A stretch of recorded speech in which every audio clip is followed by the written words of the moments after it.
Olá! A Bíblia em João 20, verso 17, diz algo muito interessante. João capítulo 20, verso 17, nós lemos o seguinte. Abriu aqui, hein? A questão é sobre quando Jesus ressuscitou, ele disse a Maria, para que não tocasse, que ele precisava subir ao Pai. E a pergunta que acaba chegando para a gente, por que Jesus precisava subir ao céu? Por que ele não poderia ser tocado por Maria naquele momento ali? O verso 17 diz o seguinte: não me segure, pois ainda não subi para o meu Pai. Vá se encontrar com os seus irmãos e diga a eles que eu vou subir para aquele que é meu Pai e o Pai deles, e o meu Deus e o Deus deles. Ele não permitiu que Maria o tocasse. Parece que dá-nos entender que ele não tinha certeza ainda do seu sacrifício. Será que é isso mesmo? Por que Jesus não permitiu que Maria o tocasse? Essa e muitas outras questões você vai acompanhar agora, pois está no ar, Na Mira da Verdade.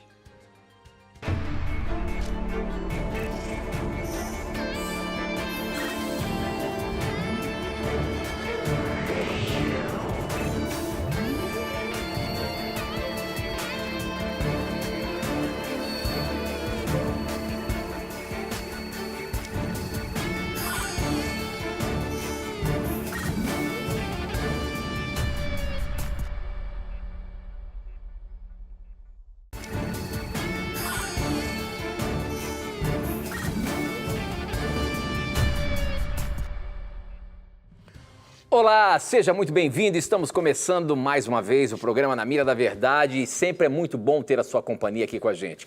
Você que está zapeando, caiu aqui na TV Novo Tempo, esse é um programa de perguntas e respostas bíblicas ao vivo.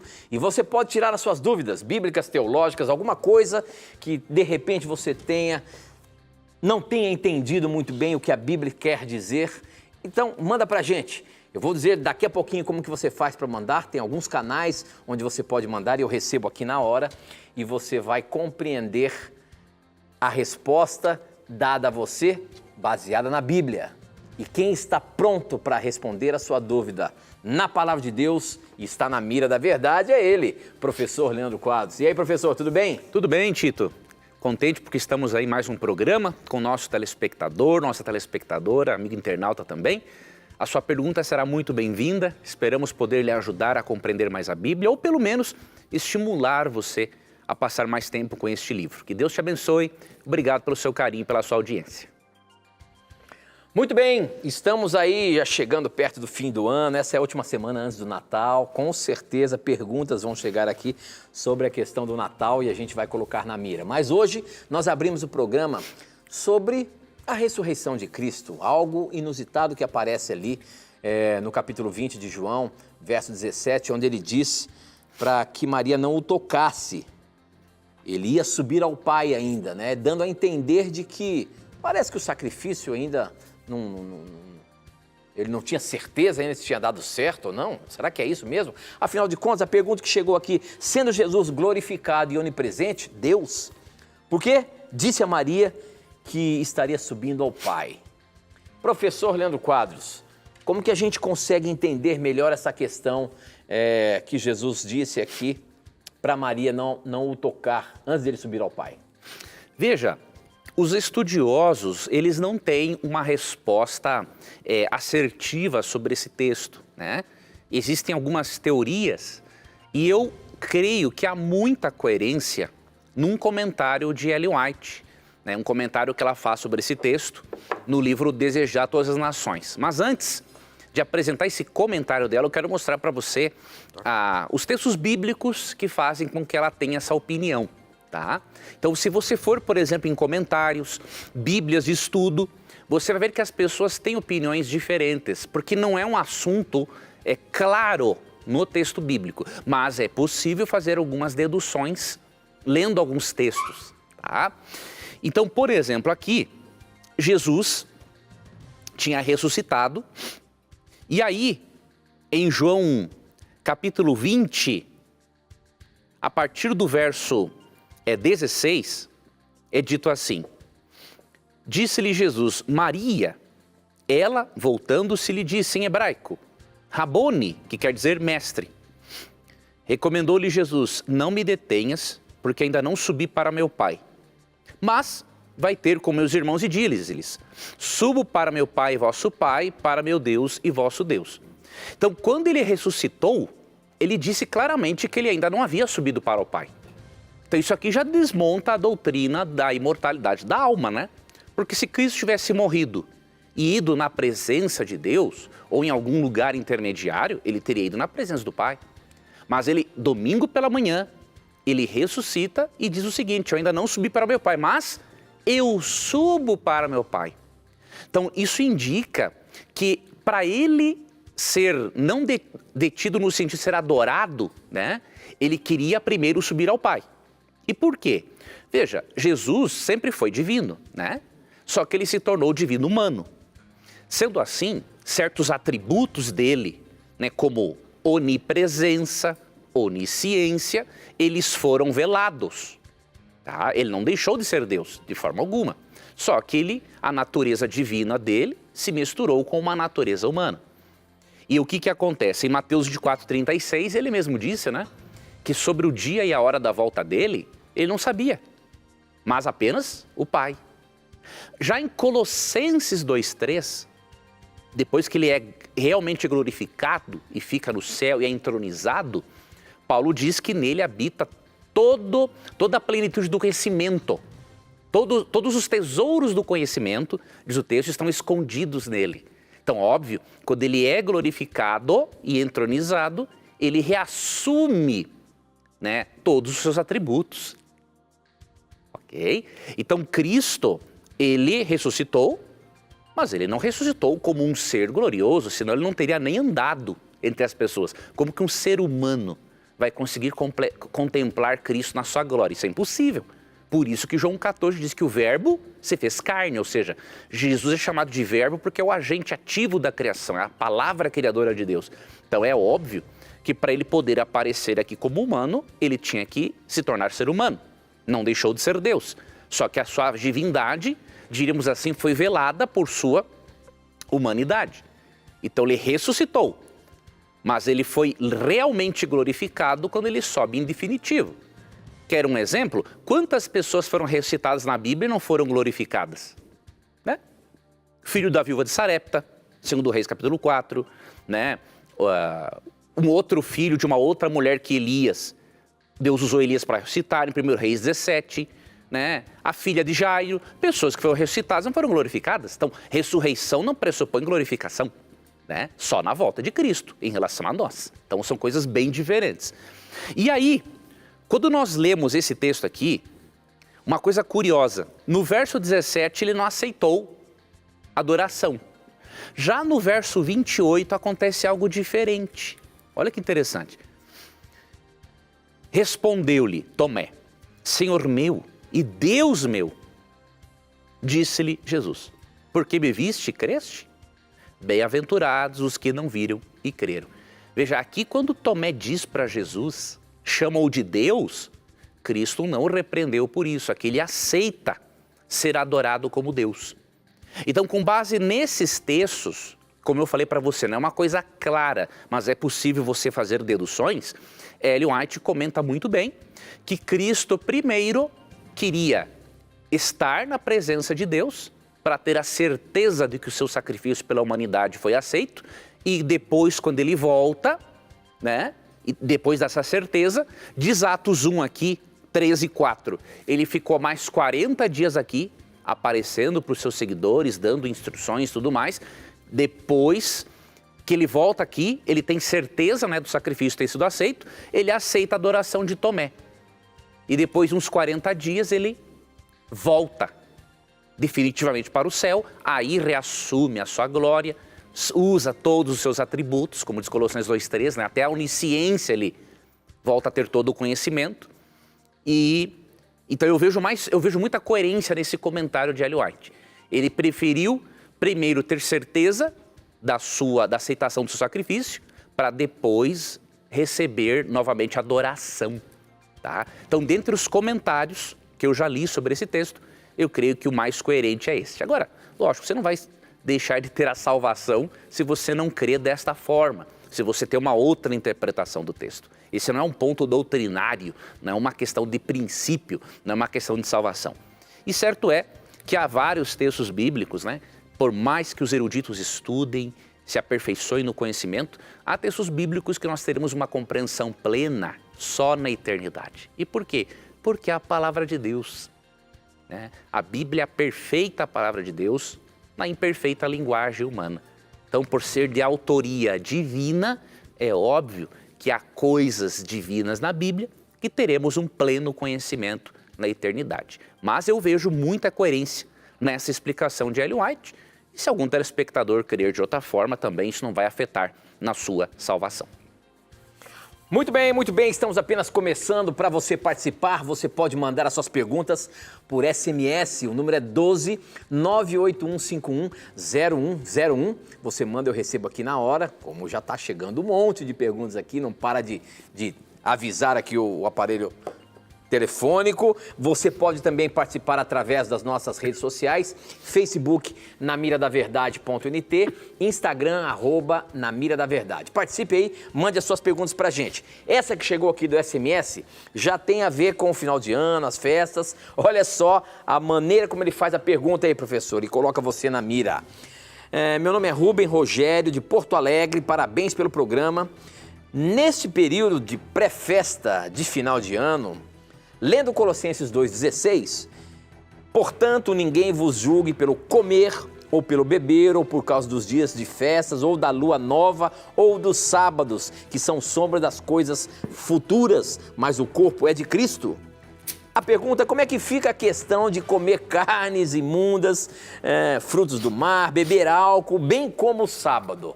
Como é que esse texto aqui está liberando, porventura, o comer e beber? Já que fala que você não vai ser julgado ou não julguem por isso? Como é que é aí, professor? Veja, sempre o mais seguro para interpretarmos o texto bíblico é analisarmos tanto o contexto imediato quanto o contexto geral das Escrituras. O que eu quero dizer com isso? Contexto imediato é você avaliar os versos que vêm antes e depois. E o contexto geral é ver o que outros autores inspirados, ou o próprio autor que escreveu, né? Se ele escreveu uma outra carta ou livro, vermos o que este mesmo autor ou outros autores inspirados ensinam sobre o assunto.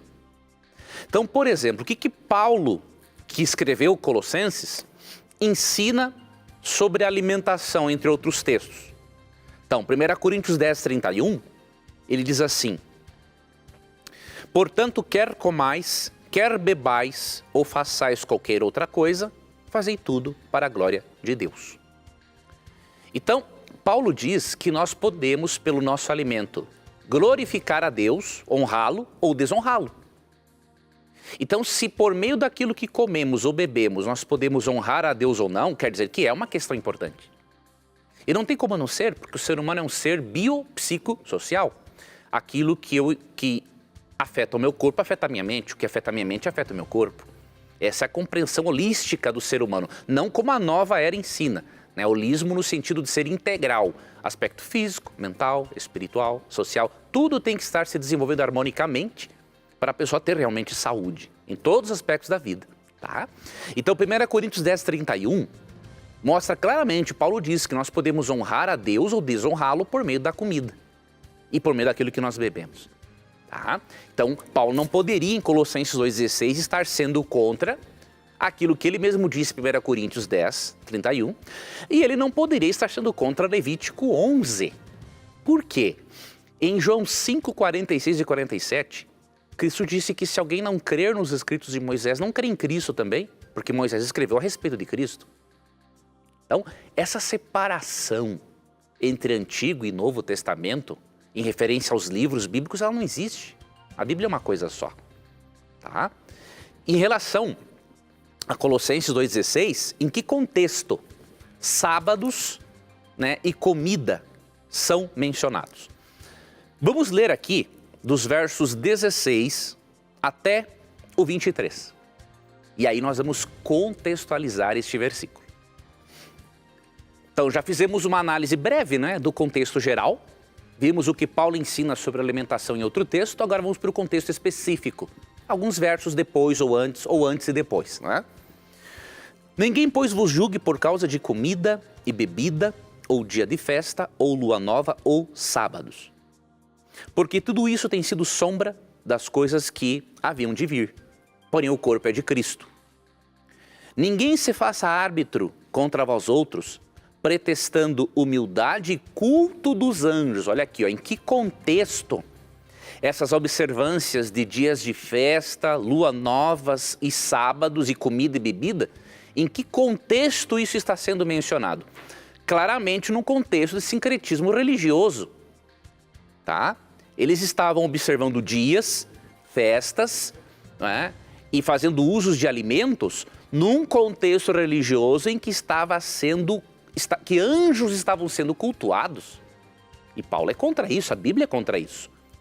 Os próprios anjos, né, Apocalipse 22, 8 e 9, quando um anjo revela o Apocalipse para João, e João quer adorá-lo, o anjo não aceita essa adoração.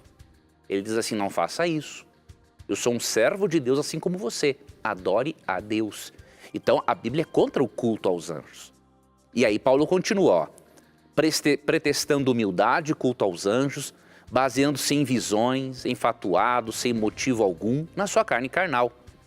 E aí verso 20, ó, se morresses com Cristo para os rudimentos do mundo, será que observar o sábado como dia de guarda, a lua nova, que era uma festa mensal, e dias de festa, seriam rudimentos do mundo?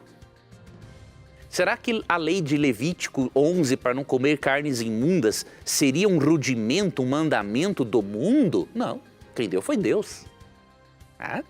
E aí continua, porque como se vivesseis no mundo, vos sujeitais a ordenanças. E quais são? Ó? Não manusieis isto, não proveis aquilo, não toques aquilo outro, segundo os preceitos e doutrinas dos homens. Levítico 11 não é uma doutrina de homem, foi dada por Deus. A observância do sábado não é doutrina de homem, foi dada por Deus, desde o Jardim do Éden, em Gênesis 2, 1 a 3, e faz parte do quarto mandamento da lei de Deus, em Êxodo 28 a 11. E aí continua, pois que todas essas coisas com o uso se destroem. Tais coisas com efeito têm a aparência de sabedoria, como o culto de si mesmo e de falsa humildade e de rigor ascético. Isso aqui tem que sublinhar na sua Bíblia. Todavia não tem valor algum contra a sensualidade.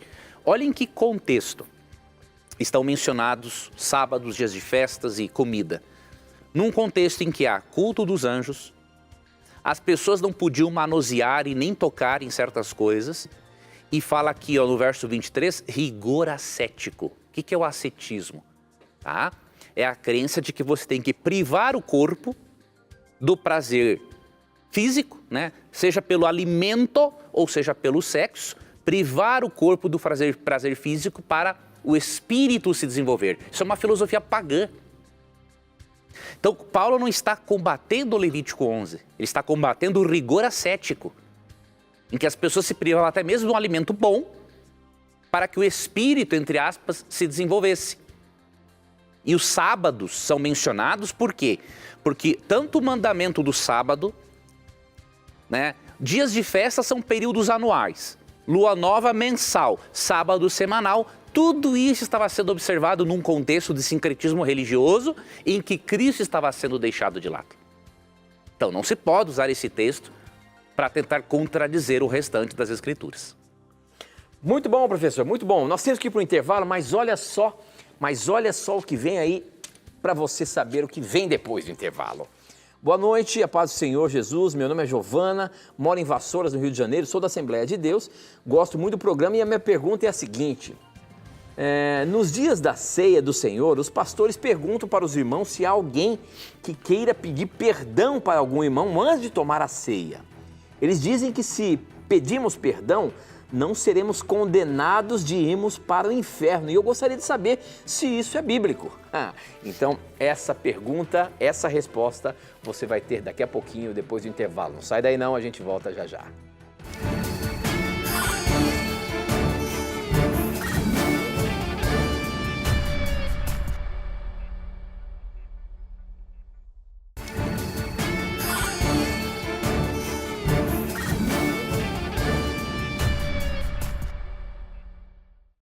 Já estamos de volta e a resposta que estamos esperando aí é essa, para Giovana, lá do Rio de Janeiro, ela que é da Assembleia de Deus. Muito obrigado, minha irmã, pela sua participação e mandar a sua pergunta aqui para a gente com relação à ceia.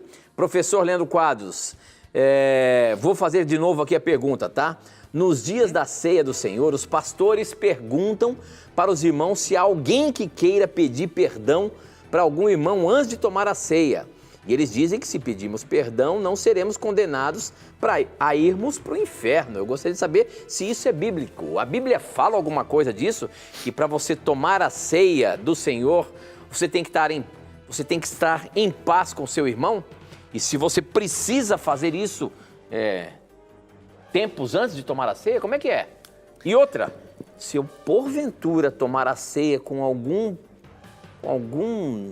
problema com meu irmão, eu estou pecando e fadado a ir ao inferno? Como é que é isso? Veja, nós primeiro temos que entender, né?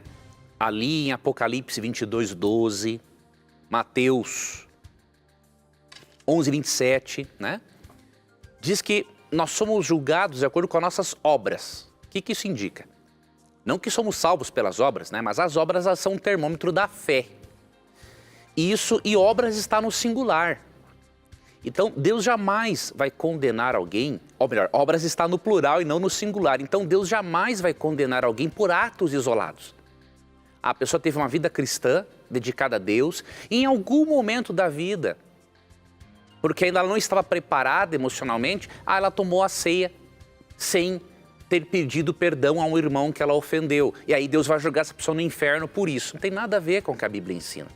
Deus não julga ninguém por atos isolados da vida. Senão a graça de Cristo não seria eficaz. Tá? Então esse é um primeiro ponto. Segundo ponto, realmente há recomendação bíblica, né? Para nós, antes de adorarmos a Deus, e a ceia não deixa de ser uma adoração, né?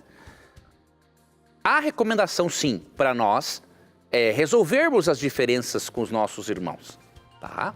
Mas Deus não quer que você faça isso simplesmente porque você tem medo de ir para o inferno, não. Deus quer que você faça isso porque o seu coração vai estar mais leve e preparado para você aproveitar melhor tudo que você vai aprender com a simbologia da Santa Ceia. Tá? Então Cristo, você lê, por exemplo, João 13, 1-20 e 1 Coríntios 11, eu tinha aberto a partir do verso 17 até o verso 34. Você vai ver instruções, tá? Mais específicas sobre a ceia, mas tem um princípio aqui que Paulo ensina e Jesus, mesmo não sendo na Santa Ceia, no contexto, ele também mostra esse princípio da reconciliação. Por exemplo, aqui no versículo 17 de 1 Coríntios 11, em diante, né, Paulo diz assim, ó, nisto, porém, que vos prescrevo, não vos louvo, porquanto vos ajuntais não para melhor, e sim para pior. Porque antes de tudo estou informado haver divisões entre vós, quando vos reunis na igreja. E eu, em parte, o creio. Porque até mesmo importa que haja partidos entre vós, para que também os aprovados se tornem conhecidos em vosso meio. Quando, pois, vos reunis no mesmo lugar, não é a ceia do Senhor que comeis. Eles estavam bagunçando a coisa, né? Porque ao comerdes, cada um toma antecipadamente a sua própria ceia. E há quem tenha fome, ao passo que há também quem se embriague. Então ele está corrigindo aqui uma forma errada, né, de celebrar a ceia. E aí ele fala, ali no versículo 18, e ele tá descontente pela informação de que haviam divisões entre eles em relação a este assunto, tá? E aí Jesus, não no contexto da ceia, mas apresentando esse princípio de se reconciliar antes da adoração, ele fala aqui em Mateus 5, 23 a 25 o seguinte: se, pois, ao trazerdes ao altar a tua oferta, ali te lembrares de que teu irmão tem alguma coisa contra ti, deixa perante o altar a tua oferta. Vai primeiro reconciliar-te com o teu irmão e então, voltando, faze a oferta. Tá? E aí depois, outros versos aqui em que ele cita mais casos do dia a dia para ilustrar a importância da reconciliação. Tá? Então, realmente, antes de adorar a Deus, tenta resolver as diferenças.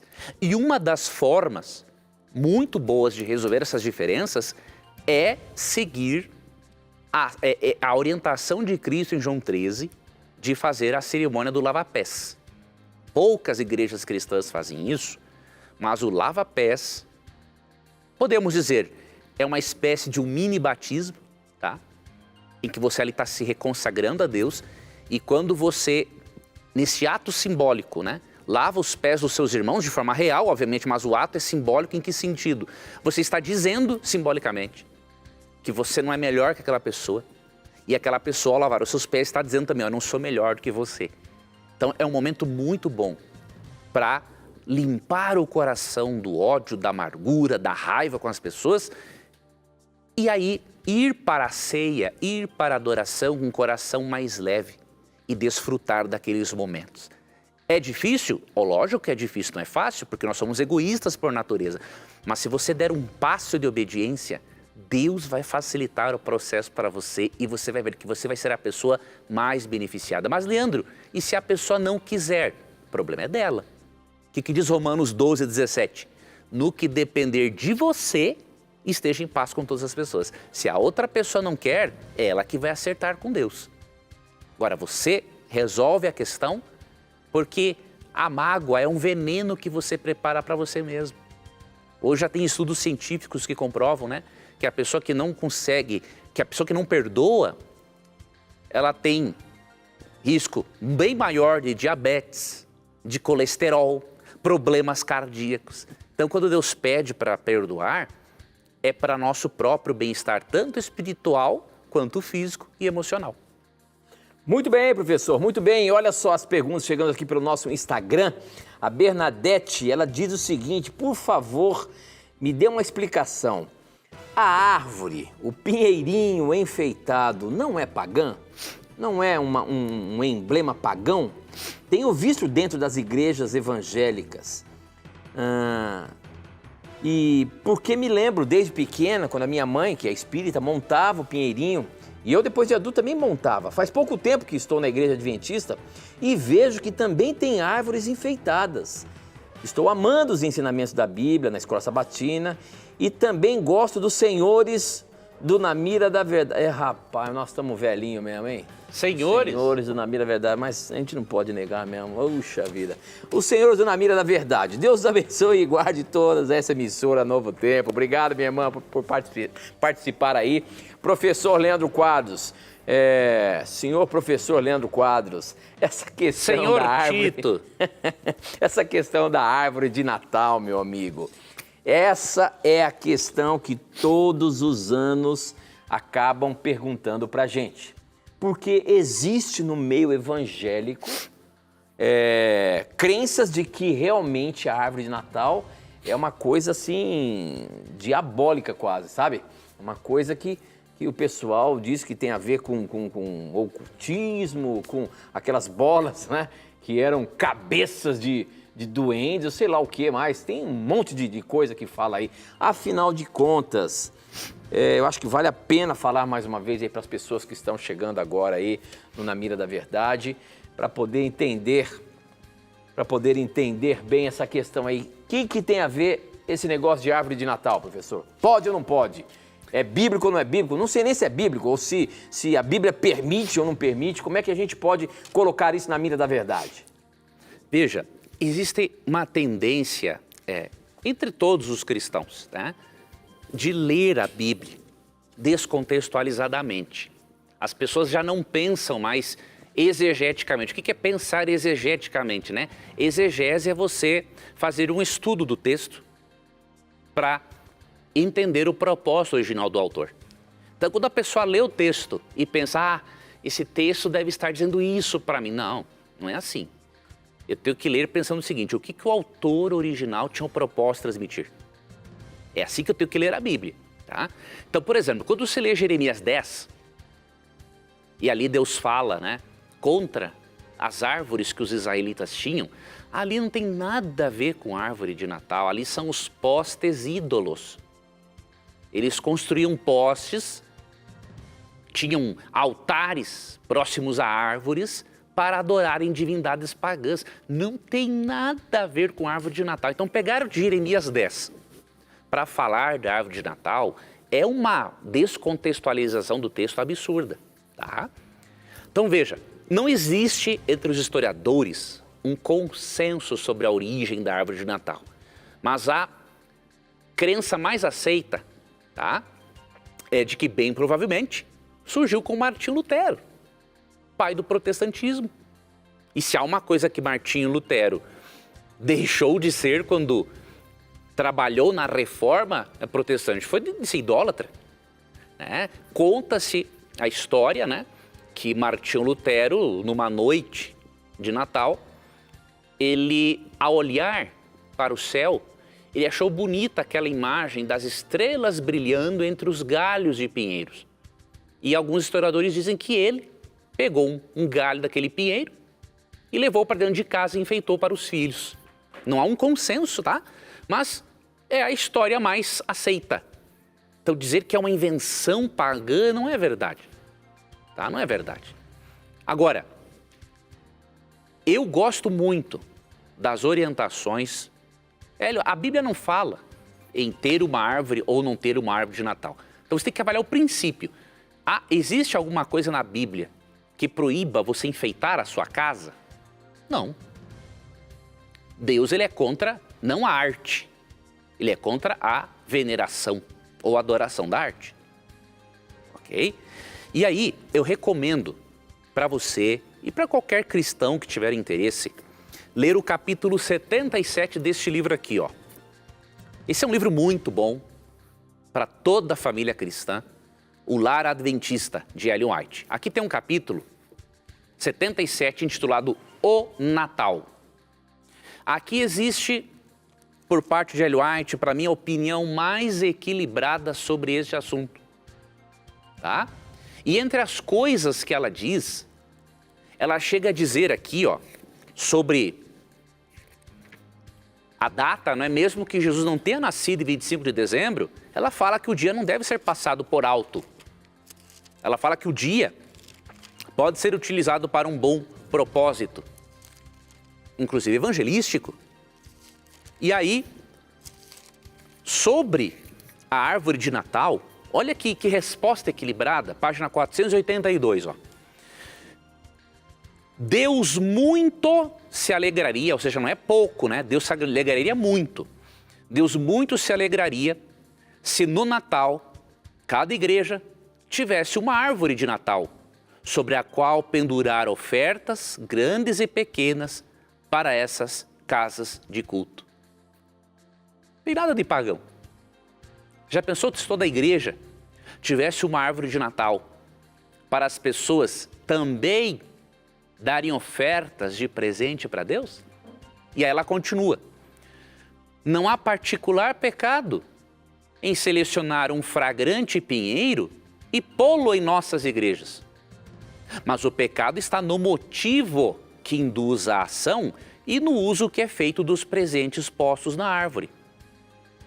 E aí no outro parágrafo, as festividades de Natal e Ano Novo podem e devem ser celebradas em favor dos necessitados. Então, se você celebra o Natal do motivo certo, você está lembrando que um dia Jesus nasceu, você coloca ali ofertas para a casa de culto, presentes ou ofertas para também dar aos pobres, não tem problema nenhum. Nós podemos celebrar o Natal de uma forma cristã, agradável, alegre e não como muitas pessoas, tá?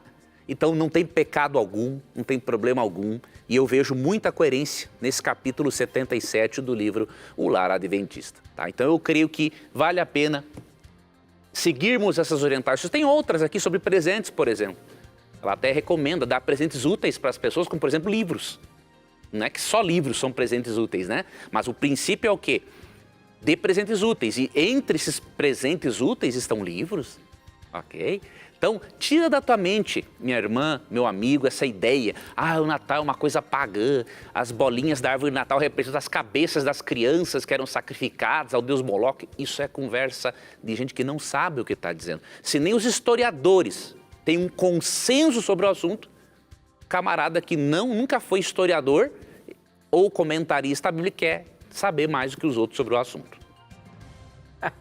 Muito bem, professor, muito bem. Agora tem uma pergunta aqui, embora eu vou ter que chamar um intervalo de novo, mas tem uma pergunta aqui que eu vou fazer questão de colocar. Veja só, olha o que diz. Boa noite.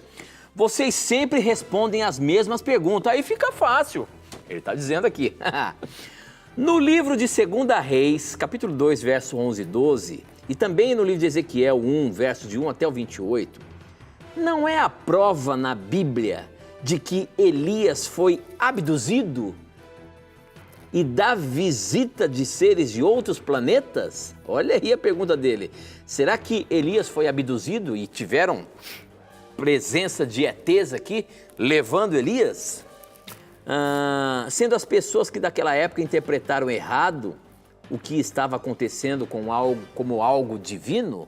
Então tá bom. Essa resposta você vai ter daqui a pouquinho, depois do intervalo. Elias foi abduzido?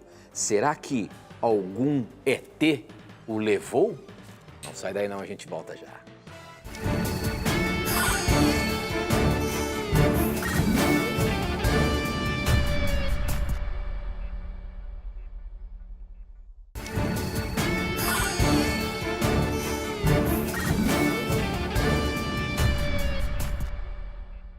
Já estamos de volta e eu quero apresentar a você e dizer para você que você pode estudar a Bíblia com a gente aqui do Na Mira da Verdade. Através desse estudo bíblico, Verdades para o Tempo do Fim, você pode ter aí na sua casa gratuitamente. É um estudo bíblico no formato de uma revista, onde você tem ali 16 lições, onde você vai aprender os assuntos relacionados com o tempo do fim. Nós acreditamos que estamos vivendo nos últimos momentos da história humana. E não sabemos quando será o fim, mas cremos que estamos no tempo do fim. E aqui nesse estudo bíblico você vai ter vários temas que o ajudará a compreender os momentos que estamos vivendo e o que Deus espera de você e de mim. Portanto, peça agora mesmo, não vai pagar nada, é de graça. Se você quiser solicitar agora, você pode entrar no nosso blog, novotempo.com/Na Mira da Verdade, e lá tem a imagem dessa revista que você pode clicar e você vai ser direcionado para fazer um cadastro postal para que chegue na sua casa direitinho. Ou, se preferir, você pode ligar para a gente também, só que tem que ser no horário comercial, tá bom? 0 operadora 12 21 27 31 21. Você pode pedir o curso bíblico do Na Mira da Verdade, que a revista Verdades para o Tempo do Fim vai chegar aí para você, tá bom? Peça agora mesmo, estude mais a Palavra de Deus. Milhares de pessoas já solicitaram esse estudo bíblico gratuito. E se você ainda não pediu, você que acompanha o programa aí, peça agora mesmo. Bom, nós fechamos o bloco aí com uma questão. Quem mandou foi o Rafael Aparecido Antônio. A pergunta do Rafael, ele já falou, já brincou com a gente aqui, ó. Poxa, vocês respondem sempre as mesmas perguntas, aí fica fácil, hein? Então vou fazer uma pergunta aqui. A pergunta dele, ele está se baseando em 2 Reis, capítulo 2, versos 11 e 12, e também Ezequiel 1, versos 1 a 28, quando fala ali de como Elias foi para o céu. Só que a pergunta dele é a seguinte, será que esses capítulos da Bíblia não são a prova de que Elias foi abduzido e dá a ideia de visitas de pessoas de outros planetas ou de seres de outros planetas? Sendo que as pessoas daquela época interpretaram errado o que estava acontecendo como algo divino? Ou seja, professor, será que Elias foi abduzido aí por algum ser extraterrestre e não algo divino? Como é que a gente vai ajudar o Rafael a entender isso, meu amigo? Veja, Rafael, em primeiro lugar... Vê se essa pergunta é difícil ou é fácil. Essa é uma pergunta, biblicamente, é tranquila. Veja, Rafael, em primeiro lugar, em 2 Reis, capítulo 2, quando você lê dos versos 1 ao 14, pode ler também até o 18, mas do 1 ao 14 é bem claro em dizer que Elias foi levado para o céu e que Eliseu se tornou o seu sucessor, profeta. E no contexto, quem é mencionado como estando envolvido no arrebatamento, diríamos assim, visível, né, para Eliseu, do profeta Elias. Verso 14. Depois que Elias é levado, né, num redemoinho, não foi numa nave espacial, não é? O texto é bem claro, dizer que foi num redemoinho, foi de forma sobrenatural. Verso 14, tomou o manto que Elias lhe deixara cair, feriu as águas e disse: onde está o Senhor, Deus de Elias? Ele queria ter a certeza que tinha recebido o dom profético, né? Quando feriu ele as águas, elas se dividiram para um e outro lado e Eliseu passou. Então, para Eliseu, quem foi responsável, né, pela trasladação de Elias? Foi o Senhor, não foi um ET. Outro detalhe, Ezequiel 1 também não tem nada a ver com disco voador. Quando se mencionam rodas girando uma dentro da outra, isso não tem nada a ver com disco voador. No contexto, são querubins. Querubins é uma classe de anjos que possuem 4 asas. Tá?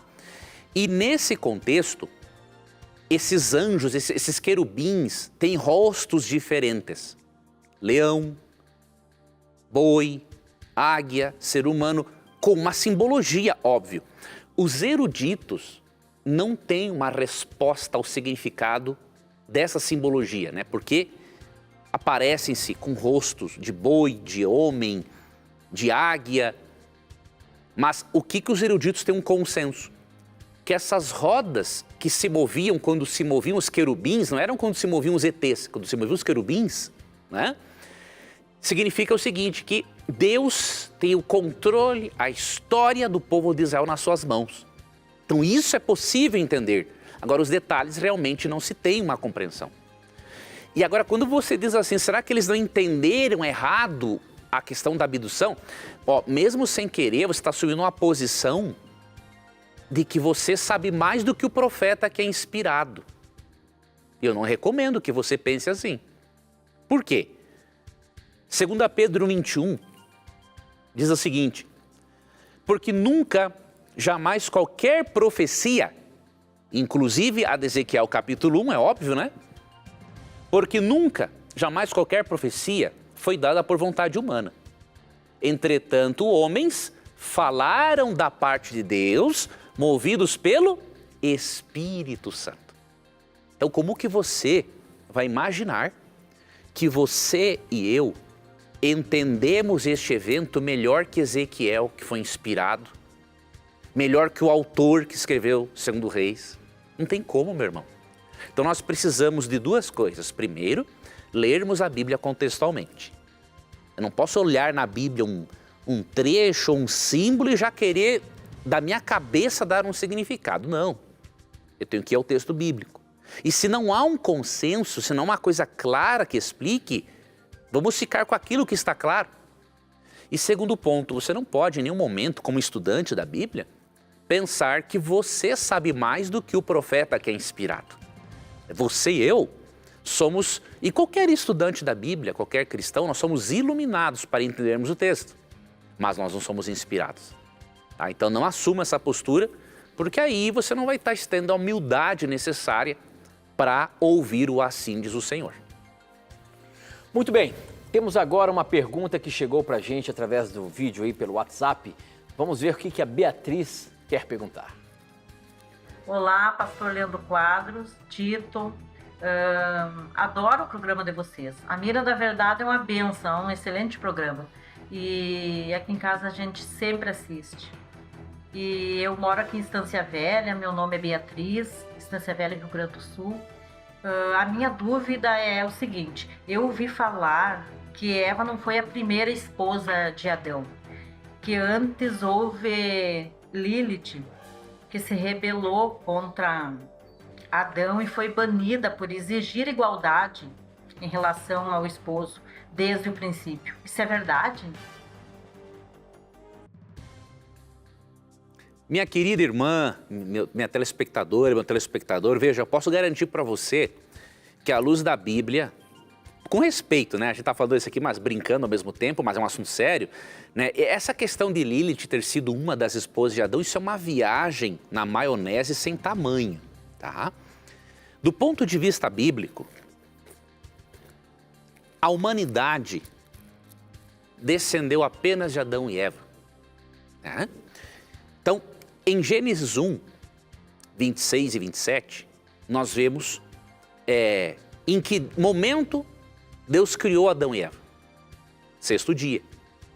Em Gênesis 2, alguns pensam que é um outro relato da criação e que nesse intervalo ocorreu um problema entre Adão e Lilith. Isso é viagem na maionese. Enquanto em Gênesis 1, 26 e 27 fala em que dia, né? Adão e Eva foram criados, Gênesis 2 fala como eles foram criados. Então não são relatos divergentes ou que entre um relato e outro ocorreu um problema entre Adão, Lilith e Eva, não. Um relato fala de um aspecto da vida de Adão e Eva e Gênesis 2 complementa, mostrando, por exemplo, em Gênesis 2,7 que eles foram criados no pó da terra e que Eva foi criada a partir da costela de Adão. E aí você vai para Atos 17, 26, eu só vou citar os textos, não vou ler agora para nós podermos, por causa do tempo. Atos 17, 26 diz, né, que de um só Deus fez toda a raça humana.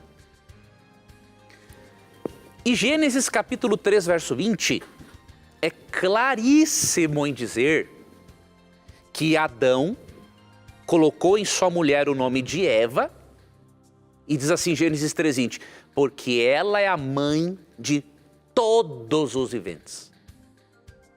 Então é impossível ter existido uma mulher que não tivesse descendido de Eva. Todos os seres humanos, de acordo com Atos 17, 26 e Gênesis 3, 20, descenderam de Adão e Eva. Isso é o que o texto bíblico ensina. Você vai para Mateus 19, 4 e 5, quando Cristo está explicando a questão do divórcio e novo casamento, Cristo cita Gênesis em Mateus 19, 4 e 5 e fala assim, no princípio, Deus fez homem e mulher. Não fala que Deus fez homem e mulheres. Então essa é uma lenda, tá? Que foi aceita entre alguns judeus e alguns cristãos que viajam muito na maionese, né? Leem Isaías 34, 14 e lá no hebraico, existe o nome hebraico Lilith, mas as traduções traduzem de várias formas. Animais do deserto, algumas traduções antigas por fantasmas. É um texto simbólico que fala das forças do mal, mas não está falando de uma mulher, não está falando de um nome próprio, tá? Então, veja um programa do Dr. Rodrigo Silva, né, o programa Evidências.